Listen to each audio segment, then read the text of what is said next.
This podcast is sponsored by Exact Sciences, a leading provider of cancer screening and diagnostic tests. To learn more, visit exactsciences.com.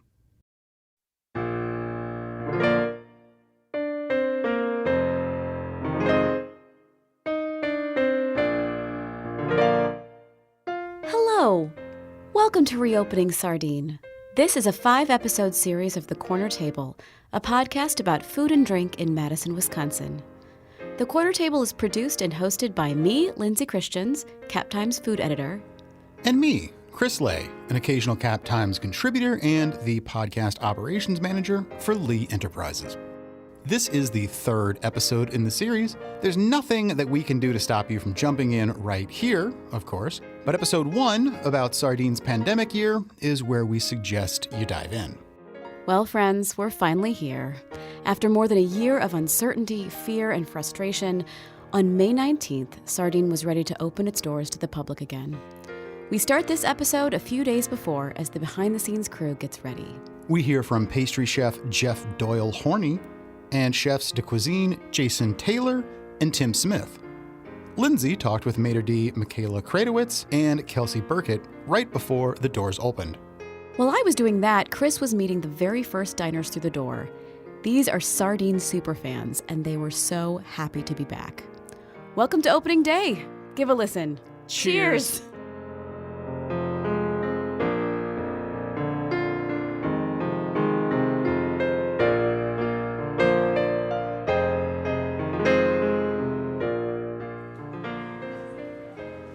So it was the week of Sardine's reopening, and we started it by going to a meeting with the entire staff where they debuted the new menu. All right, second dish we're bringing out here is roasted beets. Beets have been roasted with olive oil and salt.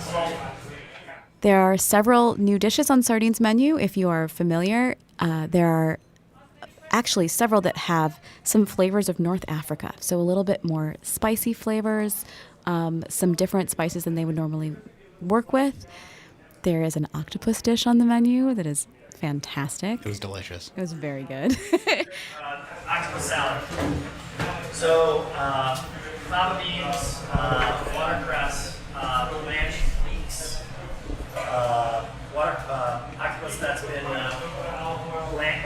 cooked in a corporeal, which is it's vegetables, it's leeks, it's onions, celery, and fennel. But there are a lot of things that stayed the same, like the roll mops that you love so much. Oh, so good. Liver toast. Oh, I love the liver toast. Yeah. We are going to work our way through all the wines that you used to know really well, and I'm sure that you remember fondly.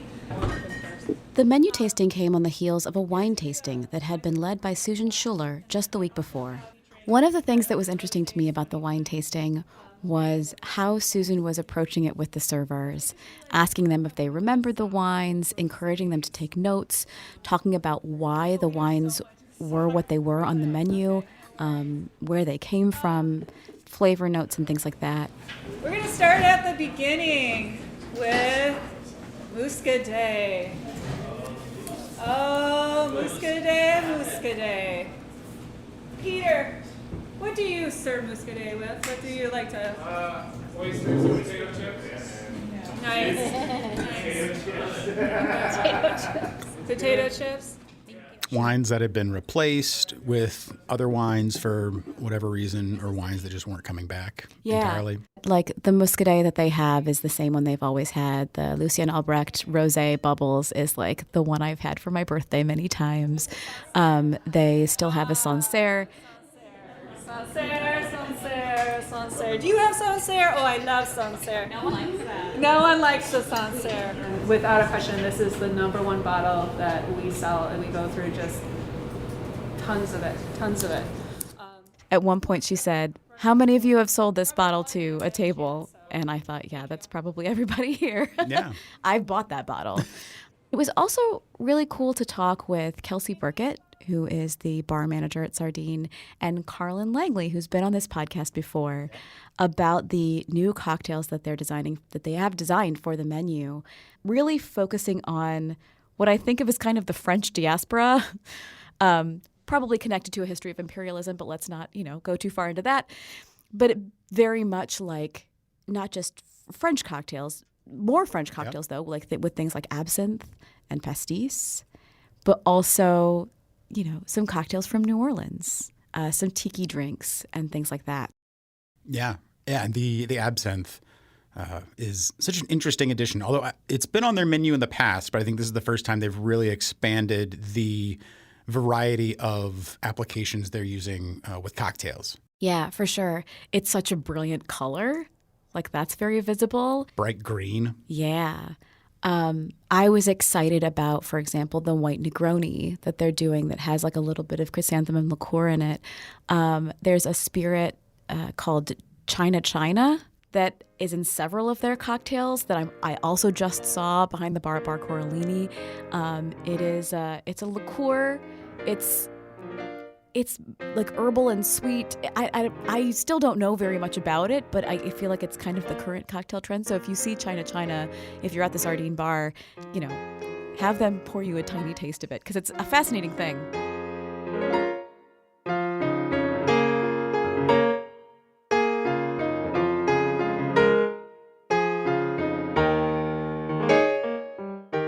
Back at the restaurant on the day of the menu tasting, we got a glimpse of what it was like as the whole staff was gearing up and getting ready to reopen.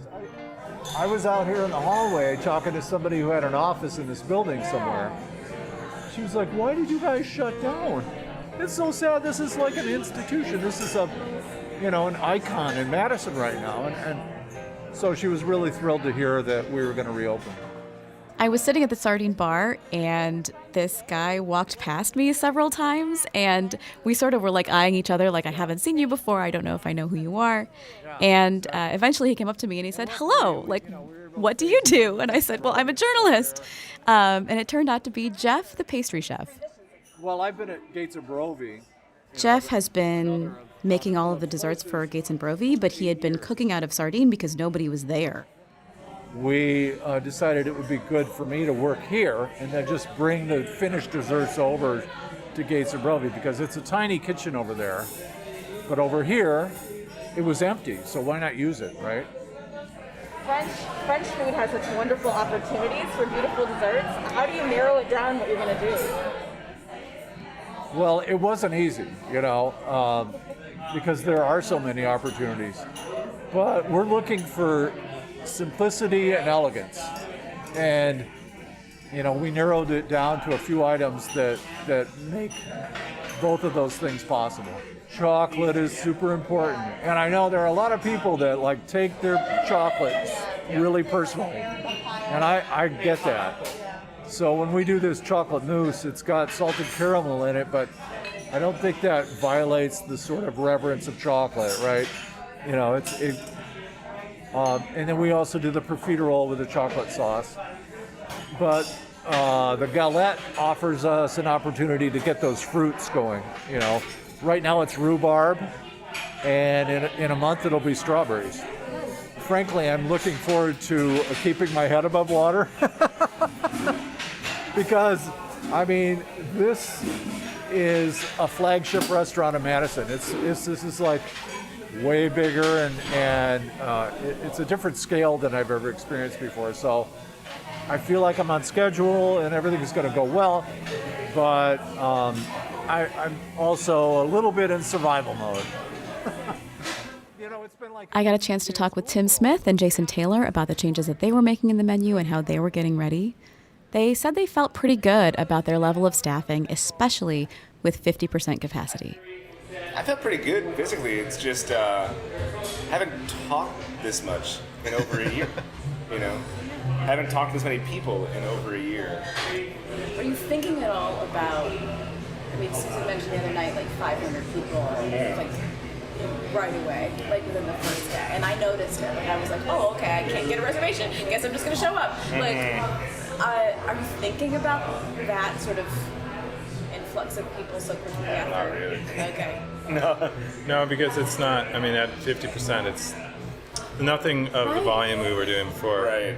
50%, you're right. Right. So, I mean, What'll be nice is it'll be consistent. Right. Like it'll be day in and day out. Might be more consistent than it used to, instead of like the weekends being more than double what we do all the other days. Right. You know, in volume. So that's going to be kind of nice. yeah, I think the actual, once the service part starts, that's going to be the easy part. Yeah. The hard part is this stuff. And having the reservations full also makes it like much smoother. Oh yeah. Oh cool. Is there anything that has like come up this past week that has surprised you or struck you?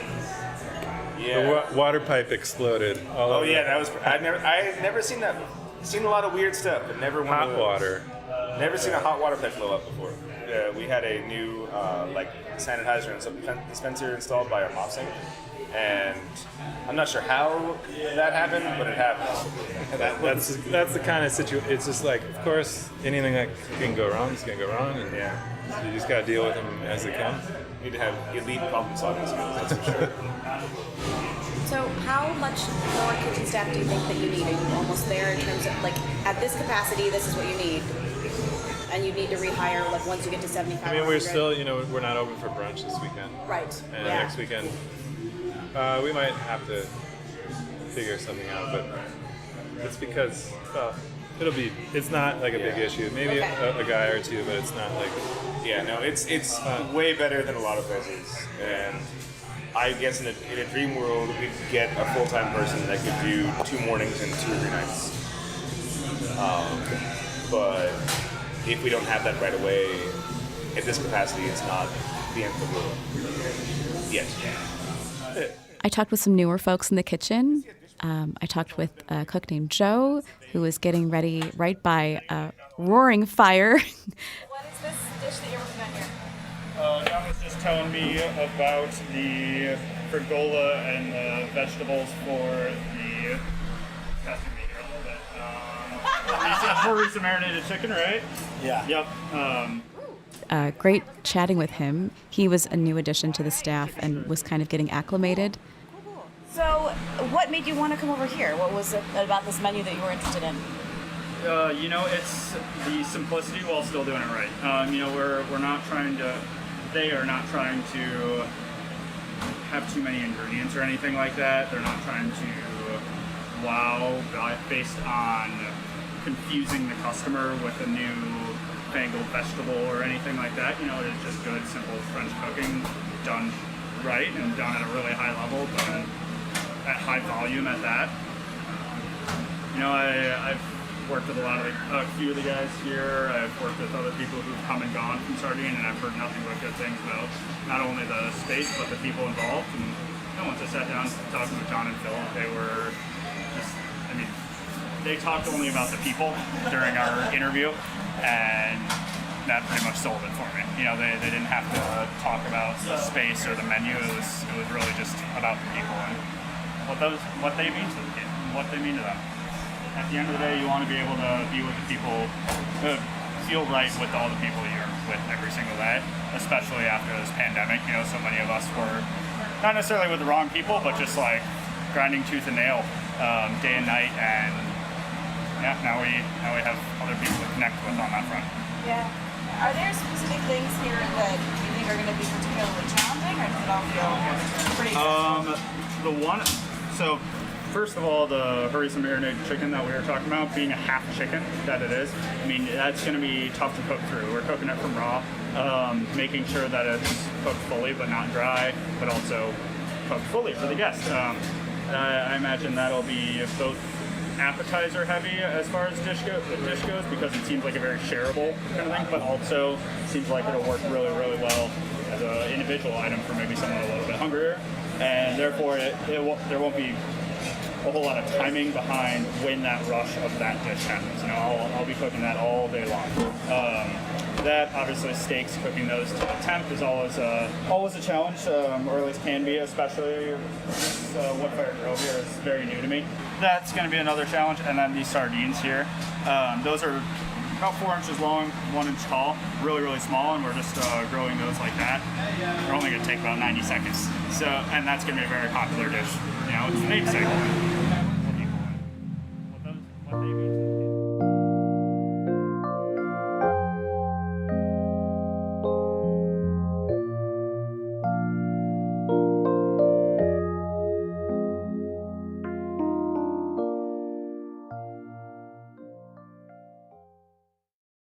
This podcast is sponsored by Exact Sciences, a leading provider of cancer screening and diagnostic tests. To learn more, visit exactsciences.com. How are you feeling right now? It's opening day. I am so excited. I'm really, really excited. That's pretty much what it boils down to. I mean, there's a little... So, opening day, I talked with McKayla Kratowicz, who is the maitre'd, and she was just talking about some of the new things that they're going to have to do, and again, like trying to be responsive and flexible. Yeah. Can you tell me more about the reservation notes? So Sure. So this is when people make a reservation and they're giving you any like special requests. Mm-hmm. Yeah, definitely. Yeah, just a lot of like really excited. Like we have questions on our website about like dietary restrictions, mobility, but then we have a blank box that says like anything else you'd like to add, and just a lot of like, you're open, or we'll ask if there's any celebration, and they're saying they're celebrating us opening, so that feels really, really good. When you think about the restaurant culture of Sardine and the sort of the relationship that coworkers have to each other, and also like front of house, back of house, how would you describe it? It's great. I choose to work here. You know, I've worked at a lot of different restaurants, and everybody is just incredibly respectful to each other here, and I think that's what working with other people boils down to. And so I have a lot of friends here, and it was weird with the pandemic too. It's like you're used to seeing people every day and working very closely with them, and then suddenly not. And so it's really, really good to be back together, and we have the majority of the staff returning too, which is really special. I'm trying to think about things that are new coming back, right? Yeah, things that are changes. Well, our bar is beautiful, just on like a basic level. It was always beautiful, but they renovated a lot of stuff. The harvest table are pub tables, and then if you look like the bottom part of the bar as well as like the top is just really, really gorgeous. You have a new host stand. We do have a new host stand. I'm very excited about it. It's beautiful. It's beautiful, and it's light, and like, Is it bigger? it's actually smaller. Oh my gosh. I know, and they moved it back. It does look bigger though, but it's like definitely going to be more functional. There's like a lot more drawers and a whole cabinet behind for organization, which is great. Yeah. One of the things that Susan talked about, I think, last week was about how when people come through the door, they would tend to sometimes get stuck in this entry area. Yeah, definitely. And that especially now with COVID and different protocols, like people don't know how to be in a restaurant anymore. Like we need to sort of relearn that. Do you see it as part of your job, like tonight and this coming week, to help people get reintroduced to what it means to dine in? I hope so. I hope so. I know that like, so our host stands a little hidden there, so we greet people at the door, or we try to greet people at the door, and so yeah, I think that'll be a good opportunity to kind of like welcome people in, and hopefully like have people relax a little bit more, because even if you are used to dining out, it's still like odd circumstances, and I don't know, we just want people to be as comfortable as possible. Yeah.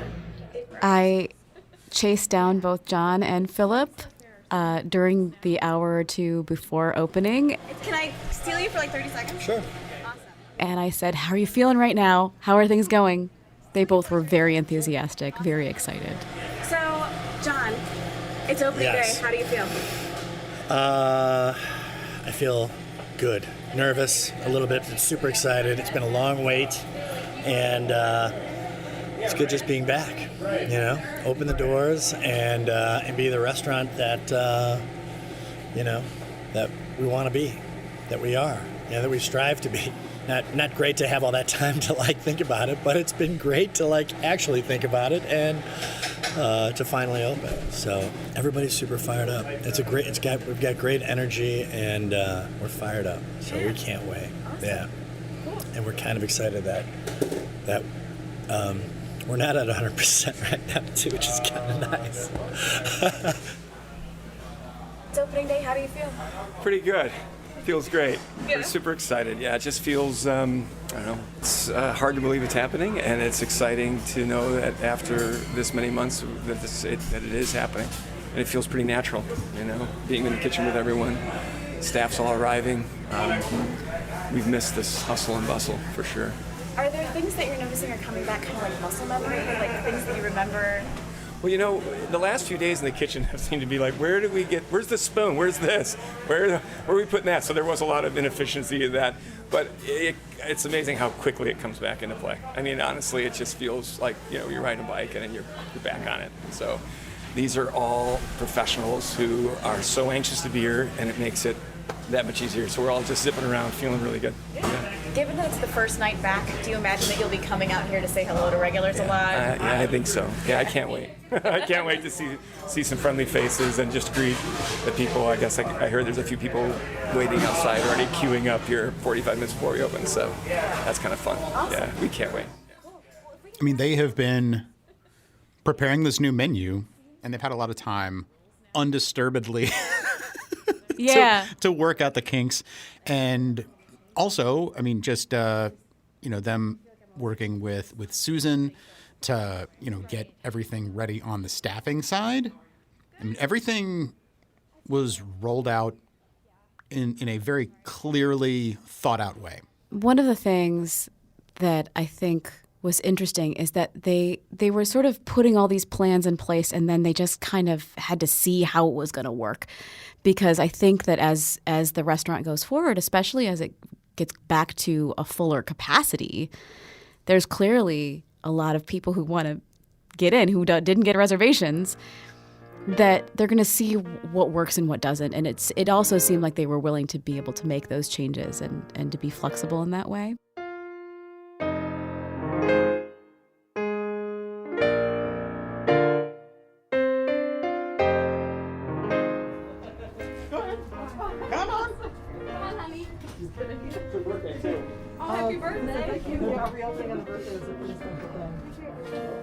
Chris, you were there outside the door as people were lining up getting ready to come in. What was the vibe?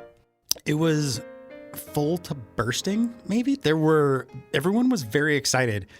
I mean, it felt like, I don't know if, have you ever been at at a theme park, like right when it opens up? Oh, like in the no, morning, that's fun, when they raise the gates and like everyone gets to kind of run to wherever. That was the feeling. It was, I briefly talked with some folks who you ended up interviewing also.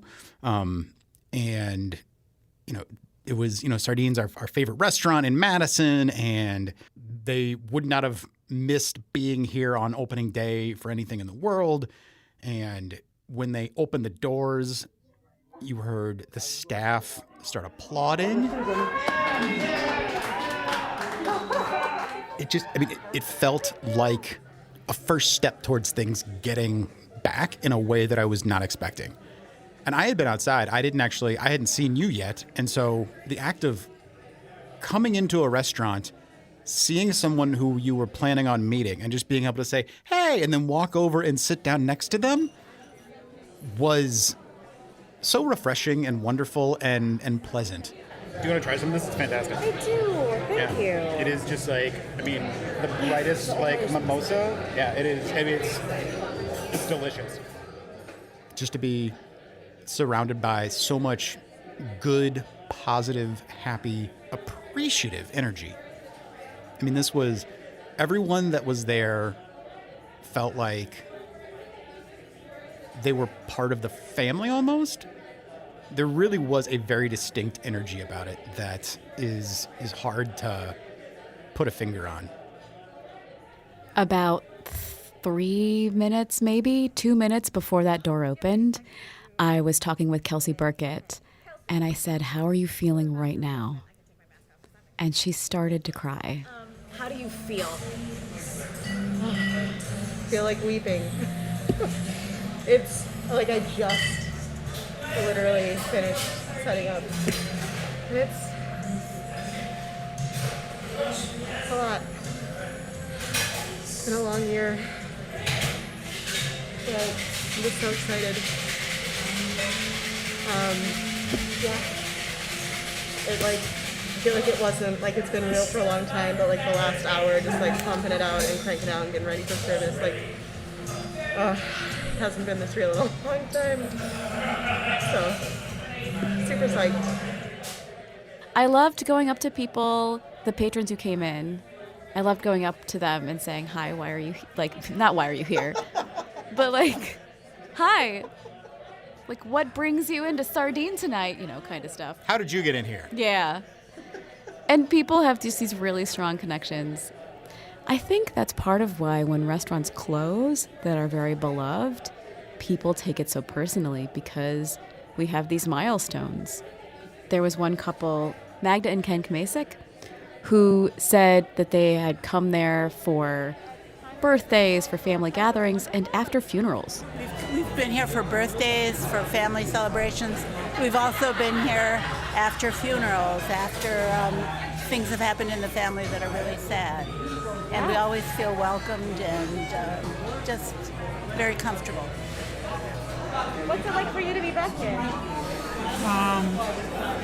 It's very dreamlike. We were talking about this before, but it's sort of like you've been in a year-long sleep, and you've kind of woken up, and it's like, oh, where am I? It's kind of new, but it's still the same thing, but very dreamlike. Sort of like, I was comparing to the movie While You Were Sleeping, okay? So lots of things have gone on, and yet you wake up and here it is. Yeah. It's a little bit strange, isn't it? Like, it's familiar, but yet it's been so long. Right. Yeah, so it's nice to see everyone because I've gotten to know people over the years, and to see them all, to know they've made it through COVID and they're healthy, and they've got their jobs, they're back where they want to be. It's really nice. It's a nice closure. It's also really impressive how much of the staff is still here.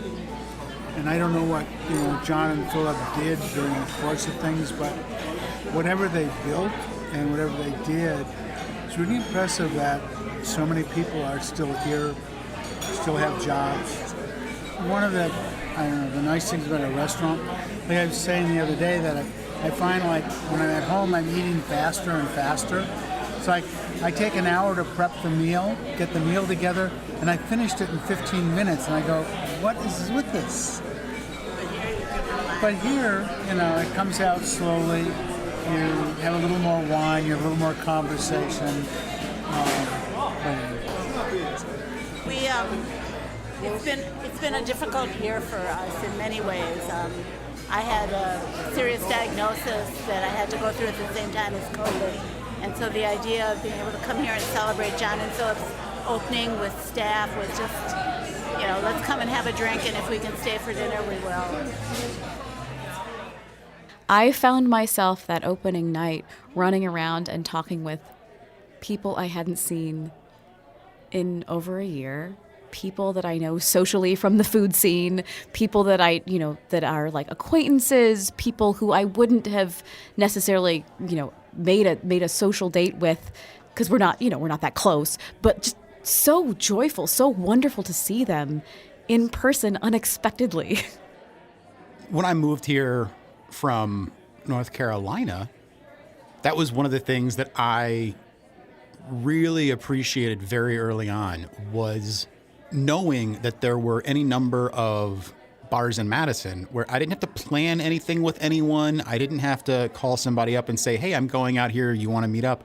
It would just be, I can go to the Crystal Corner at this time, or I can go to Jenna's at this time, or whatever, and maybe not be able to say exactly who's going to be there, but know that any one of 5 to 10 people was likely to be there. These places get woven into your social DNA. And so to take them away, it just ends up leaving this huge hole. So being able to come back to a place and feel that freshness and be able to accidentally run into somebody and, in a way that you haven't been able to for so long was just It was just such a warm, comforting feeling.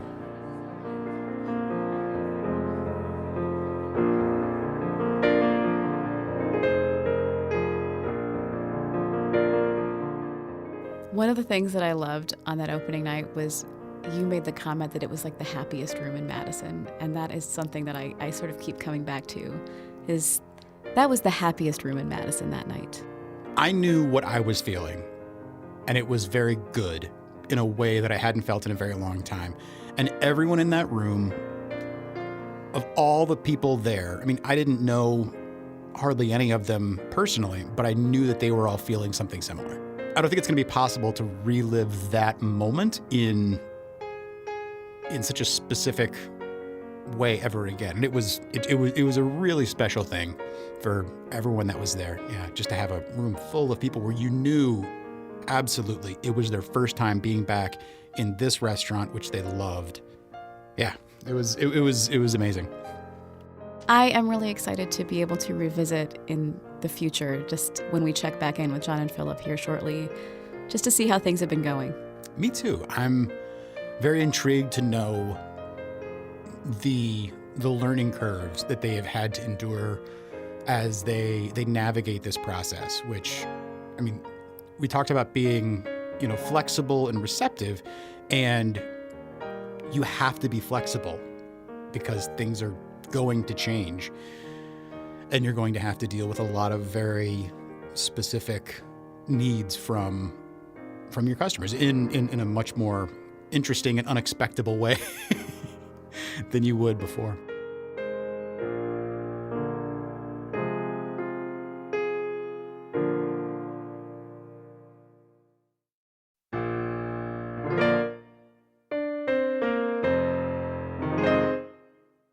This has been The Corner Table, Reopening Sardine, a podcast about food and drink in Madison, Wisconsin, produced by the Capital Times. Patrick Christians composed and performs our music. Eric Lawrenson edits the show. Links to relevant content, as well as ways you can contact us directly, can be found in the show notes. This was the third episode in our series about the reopening of Sardine. And as I mentioned at the beginning, you can catch up on the first two and subscribe wherever you get your podcasts. We are on Spotify, Stitcher, Apple Podcasts, wherever. The Corner Table has 100+ episodes for you to discover about everything from breakfast sandwiches and vegan desserts to foraged foods and school lunch. And of course, get more food coverage at the Cap Times. Check out our interactive, fully photographed patio map with outdoor seating at more than 250 patios around Dane County. Ooh! We've got restaurant reviews, food cart write-ups, and more. Until next week, I'm Lindsay Christians. And I'm Chris Lay. Our wish for you this week is fresh strawberries. I do this one every year, but they are literally my favorite thing. Strawberries! Cheers! I am obsessed with them. I love them so much.